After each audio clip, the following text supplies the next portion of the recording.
చదువుతారు ఒకసారి లూకాసు వార్తలో ఆ వాగ్దానం గురించి మనం చదువుతాం. 24వ అధ్యాయం 49వ వచనం. 24వ అధ్యాయం 49వ వచనం. Turn your Bibles to the Gospel according to Luke 24th chapter verse 49.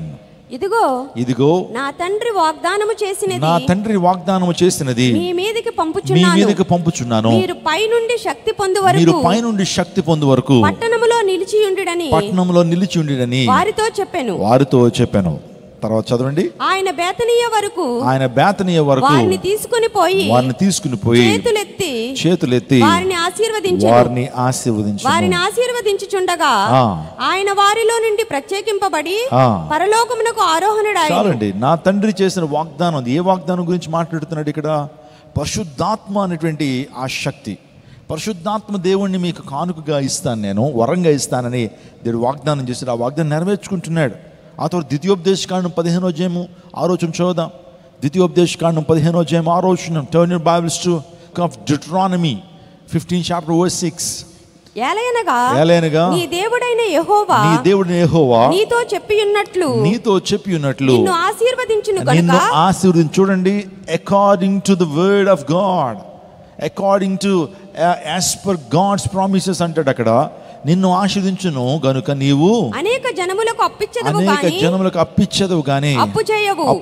అనేక జనములను ఏలుదువు గాని వారు నిన్ను ఏలరు. చూడండి, నీ దేవుని యెహోవా నీతో చెప్పి ఉన్నట్లు, అంటే వాగ్దానం చేసి ఉన్నట్లు నిన్ను ఆశీర్వదించును. అంటే దేవుడు వాగ్దానాలని, భౌతికపరమైన వాగ్దానాలను కూడా దేవుడు మనకు ఇస్తున్నాడు. నిన్ను ధనవంతుడిగా, ధనార్జన పొందేటువంటి వ్యక్తిగా, అప్పిస్తావు కానీ అప్పు తీసుకోవాలంటే రేపటి నుంచి వడ్డీ వ్యాపారం చేయమని కాదు అర్థం అక్కడ. అంటే ఇతరులకు ఇచ్చేటువంటి వ్యక్తిగా, సహాయం చేసేటువంటి వ్యక్తిగా నువ్వు ఉంటావు. అనేక మందికి దీవెనకరంగా ఉంటావు. ఆపదలో ఆపన్న హస్తాన్ని అందించేటువంటి వ్యక్తిగా ఉంటావు. ఒకవేళ వేదనలతో ఉన్నటువంటి వ్యక్తుల దగ్గరికి వెళ్ళి నువ్వు దేవుని వాక్యాన్ని వారికి ప్రబోధించి వారికి ఆదరణిస్తావు. మోరల్ సపోర్ట్గా నువ్వు ఉండగలుగుతావు అని దేవుడు వాగ్దానం చేస్తున్నాడు. చూడండి, దేవుని రాజ్యం గురించిన వాగ్దానాలు కూడా ప్రభు ఇచ్చాడు. చూద్దాం ఒకసారి దేవుని రాజ్యం గురించిన వాగ్దానం కూడా. యాకోబు పత్రిక 2వ అధ్యాయం 5వ వచనం. Turn your Bibles to the book of Jacob or James. The book of James, 2nd chapter verse 5. నా ప్రియ సహోదరులారా ఆలకించుడి. ఈ లోక విషయములో దరిద్రులైన వారిని విశ్వాసమందు భాగ్యవంతులుగాను తన్ను ప్రేమించు వారికి తాను వాగ్దానము చేసిన రాజ్యమునకు వారసులుగాను ఉండుటకు దేవుడు ఏర్పాటు చేసుకోలేదా? అంటే అక్కడ ఆ మాట మీరు జ్ఞాపకం చేసుకోవాలి. సో తన్ను ప్రేమించు వారికి తాను వాగ్దానం చేసిన రాజ్యమును వారసులుగాను. అంటే దేవుడు వాగ్దానం ఏం చేశాడు అని అంటే, రక్షకుని లోకానికి పంపిస్తాను వాగ్దానం చేశాడు. యేసుక్రీస్తు ప్రభు వారు ఈ లోకానికి అరుదించారు. పరిశుద్ధాత్మ దేవుడిని ఇస్తాను వాగ్దానం చేశాడు. వాగ్దానం నెరవేర్చబడింది. భౌతికపరమైన ఆశీర్వాదాలను ఇస్తాను వాగ్దానం చేశాడు. ఆ వాగ్దానం మన పట్ల నెరవేరుస్తున్నాడు. ఆ తర్వాత దేవుని రాజ్యం గురించిన వాగ్దానం చేశాడు. ఆ వాగ్దానం నెరవేరుస్తున్నాడు. ప్రైజ్ గాడ్, హల్లెలూయా. ఇంకా ఇలా చెప్పుకుంటూ పోతే అనేకమైన వాగ్దానాలని as per the promises of God, దేవుడు వాగ్దానం చేసిన ప్రకారము అనే మాట మనం చూస్తున్నాం. మనం కూడా వాగ్దానాలు తీసుకోవడానికి చాలా ఇష్టపడుతుంటాం. ఈరోజు ఒక మాట నేను చెప్పినామండి, వాగ్దానాలు మనం పొందుకున్నాం, వాటిని ఎప్పుడు దేవుడు నెరవేర్పులోకి తీసుకొస్తాడు? మీరందరూ కూడా చక్కటి 31st నైట్ వాగ్దానాలు పొందుకున్నారు. వాటన్నిటినీ కూడా మీరు ఎప్పుడు పొందుకోగలుగుతారు? ఎప్పుడు దాన్ని రిసీవ్ చేసుకోగలుగుతారు? ఆ కార్డు అలా తీసుకోగానే వాగ్దానం నెరవేర్చబడిందంటే కాదు. ఆ వాగ్దానాన్ని ప్రభుత్వంలో ఎత్తిపట్టి ప్రార్థన చేయాలి. నీవు వాగ్దానం ఫలము అనుభవించాలంటే నీ జీవితంలో కూడా ప్రభువుకు నువ్వు ఏం చేయాలో అది చేయాలి. 90% వాగ్దానాన్ని కూడా షరతులతో ఉన్నాయి. చాలా జాగ్రత్తగా వినాలి. 90% వాగ్దానాలు అన్నీ కూడా షరతులతో ఉన్నాయి. అంటే ఒక షరతు ఉంది. దేవుడు నిన్ను దీవిస్తానన్నాడు, ఓకే, కానీ కింద ఒక షరతు పెట్టాడు. నువ్వు అది చేస్తే, నువ్వు నా మాట వింటే భూమి యొక్క మంచి ఫలాలు నువ్వు అనుభవిస్తావు. అది వాగ్దానం. మీరు చూసారా, వాగ్దానం క్రింద ఖచ్చితంగా ఏముంటుందంటే షరతు ఉంటుంది. కానీ మీకు వాగ్దాన కార్డులు అయితే మొత్తం అంతా కూడా నేను రాయలేదు. కానీ ఇంటికి వెళ్ళిన తర్వాత మీరు ఏం చేయాలంటే ఆ వాగ్దానం ఆ పైన కింద వచనాలు చదవాలి. అర్థమవుతుందండి?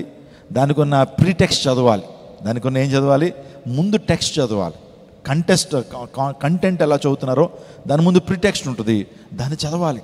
తద్వారా మీకు అందులో ఉన్నటువంటి షరతులు ఏంటో మీకు అర్థమవుతాయి. దాని ప్రకారం జీవించినప్పుడు ఖచ్చితంగా దేవదేవుడు మీకు ఇచ్చిన వాగ్దానాన్ని నెరవేరుస్తాడు. Praise God. హల్లెలూయా, హల్లెలూయా. నేను వాగ్దానాలు మన జీవితంలో నెరవేర్చబడాలి అంటే మనం ఏం చేయాలి? వాగ్దానాలు మన జీవితంలో నెరవేర్చబడాలి, వాగ్దానాలు మన జీవితంలో నెరవేర్చబడాలంటే ఏం చేయాలో త్వరగా కొన్ని విషయాలు చెప్పి నేను సందేశాన్ని ముగిస్తాను. ఒక మాట చెప్పాలి, దేవుని వాగ్దానం చేస్తే అవి ఎన్నటికీ తప్పిపోతాయా? దేవుని లేఖనాల్లో ఉంది ఆధారాలు. దేవుడు తన లేఖనాల్లో అనేకమైన విషయాలు రాయించాడు. దేవుడు వాగ్దానాలు ఇచ్చాడు తన లేఖనాల ద్వారా. అవి మన జీవితంలో చేయబడినప్పుడు అవి ఎప్పుడు కూడా ఎన్నటికీ తప్పిపోవు. అవి ఎప్పుడు నిత్యమైనవిగా ఉంటాయి. దేవుని వాగ్దానాలు నిత్యమైనవిగా ఉంటాయి. ఆ తర్వాత దేవుని వాగ్దానాలు ఉన్నతమైనవి, ప్రశస్తమైనవి. గుర్తుపెట్టుకోవాలి. ఇప్పుడు చెప్తున్నాను ఏంటంటే, దేవుని వాగ్దానాలు మన జీవితంలో స్వతంత్రించుకోవాలంటే వాగ్దానానికి తగిన విధంగా ప్రవర్తిస్తేనే నెరవేర్చబడతాయి. వాగ్దానం ఇవ్వబడింది మంచిదే, కానీ వాటికి తగిన విధంగా నువ్వు ప్రవర్తిస్తేనే ఆ వాగ్దానం నెరవేర్చబడుతుంది. త్వరగా కొన్ని వాటిని మనం ధ్యానం చేద్దాం. కండిషనల్ ప్రామిసెస్ గురించి నేను మాట్లాడుతున్నాను. దేవుడు ఒక వాగ్దానం చేసినప్పుడు దానికి ఒక కండిషన్, షరతు కూడా పెడతాడు. ఆ షరతును ఎప్పుడైతే నువ్వు నెరవేరుస్తావో అప్పుడే దేవుని వాగ్దానాలు పొందుకుంటావు. యాకోబు పత్రిక 4వ అధ్యాయము 8వ వచనం చూద్దాం. యాకోబు పత్రిక 4వ అధ్యాయం 8వ వచనం మీకు బాగా అర్థమవుతుంది ఇక్కడ. చదవండి. దేవుని యొద్దకు రండి, దేవుని యొద్దకు మీరు రండి, అప్పుడు ఆయన మీ యొద్దకు వచ్చును. అప్పుడు మీ యొద్దకు ఆయన వచ్చును. అప్పుడు ఆయన మీ యొద్దకు వచ్చును. Draw near to God, then God will draw near to you. దేవుని యొద్దకు మీరు ఫస్ట్ రండి, తదుపరి ఆయన మీ యొద్దకు వస్తారు. అంటే ప్రభు నీతోనే ఉండాలని ఎంతమంది ఆశపడుతున్నారు?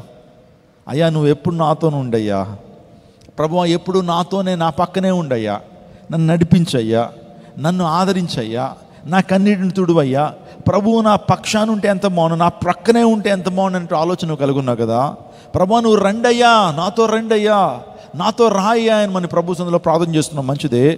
ఎప్పుడు ప్రభువు నీతో ఉంటాడు, ఎప్పుడు ప్రభువు నీ వద్దకు వస్తాడు, ఎప్పుడు ప్రభువు నీ కుటుంబంలోకి వస్తాడు, ఎప్పుడు నీ వద్దకు వచ్చి ఆయన నిన్ను దీవిస్తాడు అని అంటే నువ్వు ప్రభు దగ్గరికి నువ్వు వచ్చినప్పుడు. Praise God. హల్లెలూయా. సందర్భంలో అన్నట జేమ్స్ అనేటువంటి ఒక వ్యక్తి ఉన్నాడట. వాస్తవానికి ఆ వ్యక్తి మందిరానికి వచ్చి ఒకే ప్రార్థన చేసేవాడట. మందిరానికి వచ్చి దేవుని అలా చివరి కూర్చుని ప్రభువా నేను వచ్చాననేవాడట. అంటే తన ఉద్దేశం ఏంటంటే, ప్రభువా నీ సన్నిధికి వచ్చానయ్యా, నా అటెండెన్స్ వేయించుకున్నానయ్యా, ప్రభువా I have come to your presence, I have come to your church. ఎక్కడైతే దేవుని మహిమ సమృద్ధిగా నిల్చుంటుందో, దేవుని తేజోమహిమ నిల్చుండే స్థలానికి, అంటే దేవుని మందిరానికి, ఎక్కడైతే 2-3 కూడి నా నామమును పూజిస్తారో వారి మధ్య నేను ఉంటానని చెప్పినటువంటి దేవాదేవుని సముఖానికి జేమ్స్ అనేటువంటి వ్యక్తి ఎప్పుడు కూడా వచ్చి ఒక మాట అన్నాడట, నేను వచ్చాను ప్రభువా అని చెప్పేవాడట. పాస్టర్ గారు చూస్తున్నారు, ఇతను వస్తాడు, వచ్చి నేను వచ్చాను అంటాడు గట్టిగా. చాలా బాగుంటుంది. ఆ చివరికి వచ్చిన గట్టిగా ప్రభువా నేను వచ్చాను అని ఒక గట్టిగా ఒక కేకేసి ఆ ప్రార్థనలో కూర్చుని వెళ్ళిపోతాడట. వెళ్ళిపోయిన తర్వాత కొన్ని రోజులైన తర్వాత ఆ వ్యక్తి రావట్లేదట మందిరానికి. రెగ్యులర్గా వచ్చేటువంటి వారు ఎప్పుడన్నా మందిరానికి రాకపోతే దైవజనులకు తెలిసిపోద్ది కదా. ఖచ్చితంగా నేను ప్రతి ఒక్కరి మీద మ్యాక్సిమం ప్రతి ఒక్కరిని చూస్తున్నప్పుడు ఎవరు రావట్లేదో, ఒకవేళ 2-3 వారాలు రాకపోతే కొన్ని సందర్భాల్లో అడుగుతుంటాను, బ్రదర్ రావట్లేదు ఏంటండి, లేకపోతే సిస్టర్ గారు రావట్లేదంటే అని అడుగుతుంటాను కొంతమందిని. అలాగే పాస్టర్ గారు కూడా అర్థమైపోయింది, పలానా జేమ్స్ అనేటువంటి వ్యక్తి వచ్చేటువంటి వాడు అతడు రావట్లేదేంటి అని అనుకుంటున్నప్పుడు కొన్ని రోజులకి దైవజనులు ఆయన హాస్పిటల్కి వెళ్ళారట. ఎవరికో ప్రార్థన చేయడానికి హాస్పిటల్కి వెళ్ళినప్పుడు నిజంగా హాస్పిటల్ అంతా కూడా చాలా సంతోషంగా ఆనందంగా ఉంటుందట. దైవజనుడు ఆ విషయాన్ని గమనించాడు. నేను తరచూ ఈ హాస్పిటల్ని విజిట్ చేస్తా ఉన్నప్పుడు ఈ హాస్పిటల్ అంతా కూడా కొన్ని సందర్భాల్లో భయానకంగా, చాలా దిగులుతో, ఆ పేషెంట్స్ అందరూ కూడా కోల్పోయినటువంటి వ్యక్తులుగా కనిపించేవారు. కానీ ఈసారి నేను వచ్చినప్పుడు చాలా సంతోషంగా ఉన్నారు. నర్సులు కూడా చాలా చాలా ఆనందంగా చలాకీగా తిరుగుతున్నారు. పేషెంట్లు కూడా చాలా సంతోషంగా. ఈ వాతావరణం అంతా కూడా మారింది, ఈ అంబియన్స్ అంతా కూడా మారింది, ఈ ఎన్వైర్న్మెంట్ అంతా కూడా మారింది ఏంటి అని పాస్టర్ గారు లోపలికి వెళ్ళారట. కొంతమందిని అడిగేశాడట, ఏమండి ఏంటి మీ హాస్పిటల్ ఇదివరకు ఒకలా ఉండేది, కానీ ఇప్పుడంతా కూడా చాలా యాక్టివ్గా ఉన్నారు, చాలా ప్రశాంతంగా ఉంది, చాలా ఆనందంగా కనబడుతుంది హాస్పిటల్. అవునండి, మేము కూడా గమనించామండి, మేము కూడా గమనించాం. ఆ గమనిక ఏంటంటే గతించిన 4-5 రోజుల నుంచి మా హాస్పిటల్ చాలా ఏదోనండి ఒక దైవిక ప్రసన్నత ఈ ప్రాంతంలో కనబడుతుంది. ప్రజల్లో కూడా ఒకలాంటి స్వస్థత మేము చూస్తున్నాం. ఈ ప్రాంతం అంతా కూడా దేవుని మహిమ మాకు కనబడుతున్నట్టుగా అనిపించింది.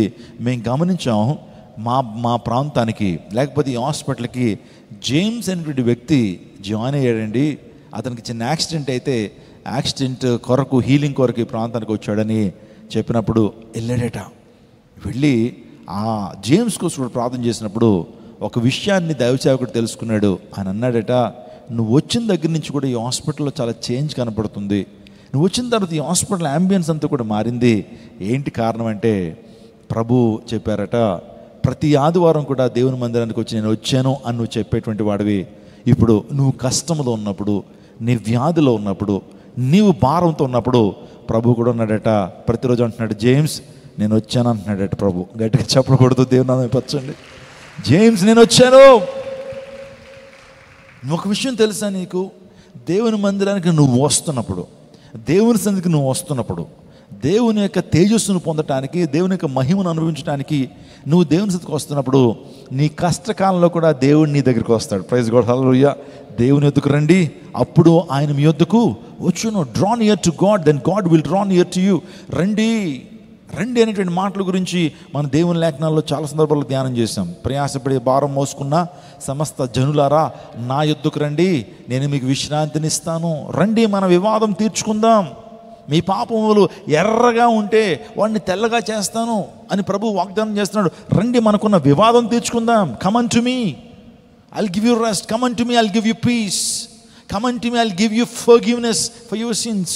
నీ పాపములకు ప్రాయశ్చిత్తం జరగడానికి, పాపక్షమాపణ ఇవ్వటానికి నేను మీ యొద్దకు వస్తానని దేవుడు వాగ్దానం చేస్తున్నాడు. అవును, మన జీవితాల్లో కూడా దేవుని యొద్దకు మనం వస్తే ఆయన మన యొద్దకు వస్తాడు. ప్రైజ్ గాడ్, హల్లెలూయా. కాబట్టి ఈ విషయాన్ని గమనించండి. నువ్వు మందిరానికి రాకుండా, దేవుణ్ణి ఆరాధించకుండా, దేవుని గణపరచకుండా, దేవుని సన్నిధిలో నువ్వు ప్రార్థన చేయకుండా, దేవునికి ఇవ్వాల్సిన ఘనతను, దేవునికి ఇవ్వాల్సిన మహిమను ఆయనకు చెల్లించకుండా, ప్రభు నా జీవితంలో రెండయ్యా నన్ను దీవించండి అంటే దేవుడు చెప్పాడు. అది ఆయన వద్దకు రావాలంటే మొదట నువ్వు ఆయన వద్దకు వెళ్ళాలి. ప్రైజ్ గాడ్, హల్లెలూయా. అర్థమైంది? ఇక్కడ వాగ్దానం చేశాడు దేవుడు. ఏమనంటే, నేను మీ వద్దకు వస్తాను, నేను మీ వద్దకు వచ్చి మిమ్మల్ని దీవిస్తాను, మీ వద్దకు వచ్చి మిమ్మల్ని స్వస్థపరుస్తాను, మీ యొక్క కుటుంబాన్ని దీవిస్తాను దేవుడు వాగ్దానం చేస్తున్నప్పుడు మీరు నా యొద్దకు రండి ప్రభు చెప్తా ఉన్నాడు.